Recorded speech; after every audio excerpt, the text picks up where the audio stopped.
എല്ലാവർക്കും എൻ്റെ ഹാർദവമായ നമസ്കാരം. മുടിയെല്ലാം അഴിച്ചിട്ട് ഇന്ന് കുളിച്ചിട്ട് കൂടിയില്ല. അങ്ങനെ ഒരു സുപ്രഭാതമല്ല, നട്ടുച്ച സമയമാണ്. ഇന്ന് ഒരു ക്ലാസ് ഞാൻ സ്കിപ്പ് ചെയ്യുകയാണ്. അയ്യോ, അത് പറഞ്ഞല്ലേ, അത് പറയണ്ടായിരുന്നു. എനിവേസ്, സോ ഇന്ന് പറയാൻ ആഗ്രഹിക്കുന്നത് ഒരു അല്പം കമ്മ്യൂണൽ ആയിട്ടുള്ള കാര്യമാണ്. സോ കമ്മ്യൂണൽ എന്ന് പറയുമ്പം ഒരു കമ്മ്യൂണൽ ഡിഫറൻസിയേഷൻ ഉണ്ടാക്കണം, അല്ലെങ്കിൽ അങ്ങനെ ഒരു ഇൻഡിഫറൻസ് എവിടെയെങ്കിലും കൊണ്ടുവരണം എന്നുള്ള ആഗ്രഹത്തോടെ പറയുന്നതല്ല. എന്നാൽ കൂടിയും ഇപ്പോൾ അടുത്ത് ഞാൻ FB കാണാൻ ഇടയായ ഒരു സംഭവമാണ്. എങ്ങനെ നമ്മുടെ ഗോക്കളെ എന്താ പറയണ്ട, കമോമേൻ സെക്ഷലി ഹറാസ് എന്ന് പറയുമ്പോൾ എന്താണ്, ലൈംഗികമായി പീഡിപ്പിക്കുന്നതിന് സംബന്ധം അവര് നമ്മുടെ പാലിന് നമ്മൾ ക്ഷമിക്കണം, ഞാൻ മലയാളം മറന്നിട്ടൊന്നുമില്ല. എനിക്കത് എന്തുകൊണ്ടും വരുന്നില്ല. ഞാൻ പച്ച മലയാളം പഠിച്ചവനാണ്, പച്ച മലയാളത്തിൽ സംസാരിക്കുന്ന ആളാണ്. എന്തുകൊണ്ടോ ആ വാക്കിൻ്റെ മനസ്സിൽ നിന്ന് വിട്ടുപോയ മാതിരി ഒരു പ്രയാസം തോന്നുന്നു. കറവെന്ന് അപ്പൊ പശുവിനെ കറവുന്നത് ഒരു എന്താ പറയുന്നത്, സെക്ഷൽ ഹരാസ്മെന്റിന് തുല്യമാണെന്നാണ് ഇപ്പോഴത്തെ ആരൊക്കെയോ പറയുന്നത്. ഇനി RSS ആണോ പറയുന്നത്, BJP ആണോ പറയുന്നത്, എന്താണെന്ന് എനിക്കറിയില്ല. പക്ഷേ ഇപ്പോഴും അടുത്ത കാലത്ത് ഉണ്ടായ ഒരു ഗവേഷണം പറയുന്നത്, എൻ്റെ ഫാദറാണ് ഇത് എന്നോട് പറഞ്ഞത്, അദ്ദേഹത്തിന് ഡെഫിനറ്റ്ലി സോഴ്സസ് ഉണ്ട്, പറയുന്നത് 5 വെള്ള വസ്തുക്കളാണ് അത് പ്രത്യേക മിശ്രിതങ്ങളിൽ ചേരുമ്പോൾ അത് ക്യാൻസറിന് വഴി തെളിക്കുന്നു. ഞാൻ കേട്ടതിൽ 4 മറ്റും എനിക്കിപ്പോൾ ഓർമ്മയുണ്ടെന്ന് തോന്നുന്നു.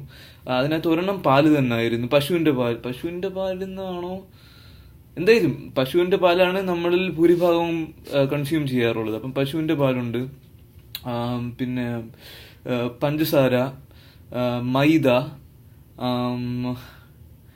പിന്നെ ഒരു 2 വസ്തുക്കൾ കൂടി ഉണ്ട്. ഇത് വാഷിംഗ് പൗഡർ അല്ല, എന്തോ പ്രധാനപ്പെട്ട നമ്മൾ കഴിക്കുന്ന ഐറ്റം തന്നെയാണ്. അപ്പം ഈ 5 വെള്ള വസ്തുക്കൾ ഒരു ഉപ്പുണ്ടോ എന്ന് ഓർക്കുന്നില്ല. എന്തിനാണേലും ഈ വെള്ള വസ്തുക്കൾ നമുക്കറിയില്ല എന്ത് മിശ്രിതമാണെന്നുള്ളത്. അപ്പം പക്ഷേ ഗവേഷണം ചെയ്യുന്നവർക്ക് തീർച്ചയായിട്ടും അറിയായിരിക്കണം. അപ്പോൾ ഇത് നമുക്ക് ക്യാൻസറിന് കാരണമാകുന്നു. തന്നെയല്ല, ഞാൻ പണ്ട് എവിടെ നിന്നൊക്കെയോ കേട്ടിട്ടുള്ളൊരു കാര്യമാണ്, പശുവിൻ്റെ പാൽ ആക്ച്വലി മനുഷ്യന് കഴിക്കാനുള്ളതല്ല, അത് പശുവിൻ്റെ കുഞ്ഞിന് കൊടുക്കാനുള്ള പാലാണ്. അപ്പോൾ അങ്ങനെ ഒരു സാഹചര്യത്തിൽ പശുവിൻ്റെ പാല് എന്തിന് നമ്മൾ കഴിക്കണം? എന്നിരുന്നാൽ കൂടിയും കഴിഞ്ഞ എത്രയോ ജനറേഷൻസ് ആയിട്ട് നമ്മൾ പാല് കുടിക്കുന്നുണ്ട്. യുഗങ്ങളായി എല്ലാവരും നമ്മൾ ഈ അടുത്ത് ബ്രിട്ടീഷുകാർ വന്നതിനൊക്കെയാണെന്ന് തോന്നുന്നു നമുക്ക് ഈ ചായയും പാലും തേയിലപ്പൊടിയിൽ പാലൊഴിച്ച് ചായ ഉണ്ടാക്കുന്ന സംഭവം അങ്ങനെ വന്നിരുന്നു എന്ന് തോന്നുന്നു.